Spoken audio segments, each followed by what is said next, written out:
Hi, this is Mike, and welcome back to Everyday Counseling, Politics, Trump, and Psychoanalysis. Now, many of you are familiar with psychoanalysis from movies or television shows, and one part of psychoanalysis is that the psyche has three parts, the id, ego, and superego. And the id part is the one that tries to maximize pleasure. It operates on the pleasure principle, and it really doesn't have a morality. It doesn't really know about good or evil. It just wants what it wants and seeks pleasure. The superego is the conscience. This is what tries to conform to societal norms and gets us to do the right thing.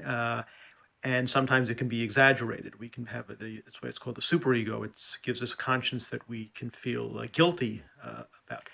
And the ego tries to moderate between the two. It tries to allow the id to have its pleasure met, but in ways that are appropriate and functional and helpful, and doesn't get it into trouble. And again, when this doesn't work, and when the superego kicks in, it can create feelings of guilt and shame, and those were where the defense mechanisms come in: suppression, repression, intellectualization, and the sort where you kind of justify what you're trying to do.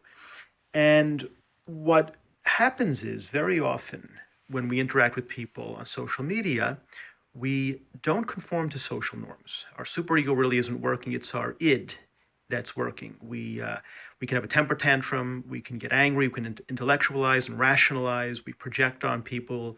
We suppress our feelings and emotions. We suppress them, and these can get us into trouble. And so one of the things that you can look out for is your id taking the lead, particularly in social media when it comes to issues of politics and current events? Or are you allowing your superego to moderate your id functions and have the ego conform more to the reality of the situation? The superego conforms to societal norms, and the ego tries to fill the need of the id in a way that's much more functional and supportive and helpful. So please try to stay away from the id on social media. We tend to do this more in person, but in social media, where we don't have face-to-face contact, it's easy to let our id out. And let's see if we can get our ego and superego more in play. All right, I'll see you next time. Thanks.